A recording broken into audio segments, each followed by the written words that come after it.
Super Jimny എന്ന സിനിമയിൽ ഒരു പ്രധാന വേഷത്തിലെത്തുന്ന നമ്മുടെ എല്ലാം പ്രിയങ്കരനായ മൻരാജേട്ടനാണ് നമ്മുടെ കൂടെ ഉള്ളത്. Hi, welcome to Mapstick media. നമസ്കാരം. അപ്പോൾ ഒരുപാട് നാളായി കണ്ടിട്ട്, എന്തൊക്കെയുണ്ട് വിശേഷം? വിശേഷം, നല്ല കുഴപ്പമില്ലാതെ ഇങ്ങനെ ഓടിക്കൊണ്ടിരിക്കുകയാണ്.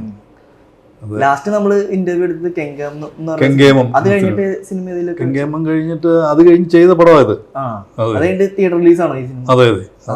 അപ്പൊ എങ്ങനെയാണ് ഈ ഒരു സിനിമയുടെ ഭാഗമാകുന്നത്?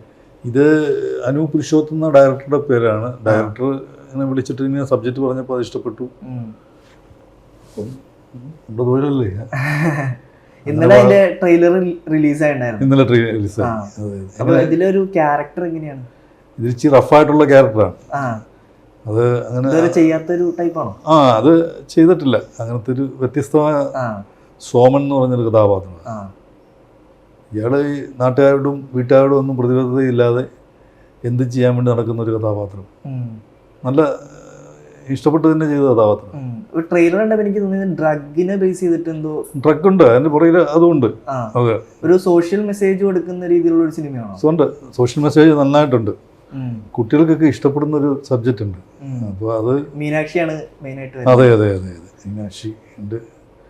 നല്ലൊരു ആർട്ടിസ്റ്റ് ഒരുപാട് പേരുണ്ട്, ഒരുപാട് ഗ്യാങ് ഉണ്ട്. അപ്പോൾ കുറേ വരും ഇതിൻ്റെ. അപ്പോൾ എങ്ങനെയുണ്ടായിരുന്നു ഈ സിനിമയുടെ ഒരു എക്സ്പീരിയൻസ് മൊത്തത്തിൽ?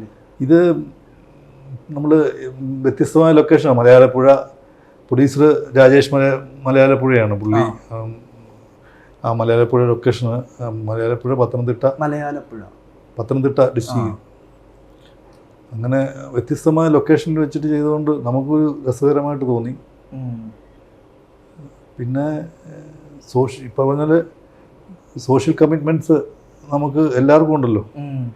അപ്പം കഥാപാത്രങ്ങൾ ഒന്ന് വില്ലത്ര ഇച്ചിരി കൂടുതലുള്ള കഥാപാത്രമാണ് എനിക്ക് തന്നിരിക്കുന്നത്. അതെ അതെ അതെ. അപ്പോൾ എത്രമാത്രം അത് ജനം എടുക്കും എന്നുള്ളതാണ് നമ്മൾ അറിയേണ്ടത്.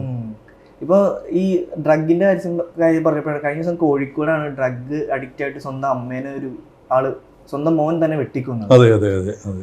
ആ ഒരു വാർത്തയൊക്കെ അല്ലെങ്കിൽ അതേപോലത്തെ എന്തെങ്കിലുമൊക്കെ സംഭവങ്ങൾ വരുന്ന രീതിയിലുള്ള ഒരു സിനിമയാണ്. ഇത് മനുഷ്യന്റെ ഉള്ളിൽ ഒരു വേറൊരു രൂപത്തിലേക്ക് വരികയാണല്ലോ. ഇത് കഴിച്ചു കഴിഞ്ഞാൽ അല്ലെ ഇഞ്ചെക്ട് ചെയ്ത് കഴിഞ്ഞാൽ വേറൊരു രൂപത്തിൽ അവൻ എന്താ ചെയ്യുന്നതെന്ന് അവന് തന്നെ അറിയത്തില്ല. അപ്പം അതിൽ നിന്ന് എന്താണ് സുഖം കിട്ടുന്നതെന്നും അറിയത്തില്ല. ചേട്ടൻ ലൈഫിൽ അങ്ങനെ എന്തെങ്കിലും ഒരു എക്സ്പീരിയൻസ് ഉണ്ട്? അതായത് അങ്ങനെ ആരെങ്കിലും പരിചയമുണ്ടോ, അങ്ങനെ എന്തെങ്കിലും ഒരു? അല്ല, നമ്മുടെ മാധ്യമങ്ങളിൽ തന്നെ ഡെയിലി പത്രത്തിൽ ന്യൂസ് വരുന്നതല്ലേ ഇതിങ്ങനെ. എത്ര പേര് ഈയിടെ കണ്ടില്ലേ, സ്വന്തം അമ്മയാണെന്ന്. അതെ, അതൊന്നും അറിയാതെ അതെന്തോ മാറിപ്പോവും, എന്തോ ഒരു മായാജാലത്തിലായി പോവാണ് ഇത് കഴിച്ചു കഴിഞ്ഞാൽ. അതിനെതിരെ ഒരു സോഷ്യൽ മെസ്സേജ് ഉണ്ട് ഇതിൻ്റെ അകത്ത്. എന്തുകൊണ്ടാണ് ഇപ്പോഴത്തെ തലമുറ അങ്ങനെ ഒരു അഡിക്ഷനിലേക്ക് പോകാൻ കാരണം തോന്നുന്നത്? അത് ഞാൻ പറഞ്ഞല്ലോ, വിവരം കൂടിയിട്ടാവാം. എന്തായാലും വിവരം കൂടുന്നതിന്റെ പ്രശ്നം. അതെ അതെ അതെ അതെ, അങ്ങനെ വരാം. അപ്പൊ നമ്മുടെ ഈ ഒരു സിനിമയിൽ അതേപോലെ ചർച്ച ചെയ്യുന്നുണ്ട്, നമ്മുടെ സമൂഹത്തിന് എന്തായാലും ഒരു മെസ്സേജാണ് ശരിക്കും ഈ ഒരു സിനിമ. ഇതിൻ്റെ അകത്ത് ഒരുപാട് കാര്യങ്ങൾ ചർച്ച ചെയ്യുന്നുണ്ട്. ഇത് മാത്രമല്ല, ഡ്രഗ്സിന്റെ മാത്രമല്ല, അല്ലാതെ തന്നെ വേറെ കുറെ മെസ്സേജുകളുണ്ട്.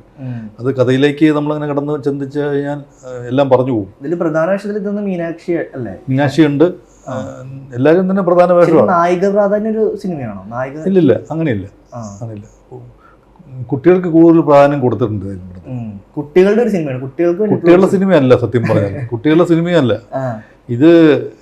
പടം കാണുമ്പോൾ നമുക്ക് തിയേറ്ററിൽ കാണും, കണ്ടു കഴിഞ്ഞാലേ അറിയാൻ പറ്റുള്ളൂ. അതിൻ്റെ ഒരു നമ്മൾ വെറുതെ കഥ പറഞ്ഞിട്ട് കാര്യമില്ലല്ലോ. കഥ പറയണോ? കഥ പറയണ്ട, കഥ സിനിമ കണ്ടിട്ട് കഥ മനസ്സിലാക്കിയാൽ അല്ലേ? അല്ല, നമ്മള് ഇന്റർവ്യൂല് കഥ പറഞ്ഞു കഴിഞ്ഞാൽ പിന്നെ ആളുകൾക്ക് ആ ഒരു സിനിമ കാണാനുള്ള ഒരു ഇത് പോയാലോ, തിയേറ്റർ എക്സ്പീരിയൻസ് ഉണ്ടാകുന്ന ചിത്രമായിരിക്കും. അപ്പൊ ഇതിന്റെ പാട്ടുകളൊക്കെ കണ്ടപ്പോഴാണെങ്കിലും ഭയങ്കര ഒരു തിയേറ്ററിക്കൽ വൈബ് തോന്നുന്നൊരു നല്ല പാട്ടല്ലേ? അതെ, നല്ല പാട്ടുകളായിരുന്നു.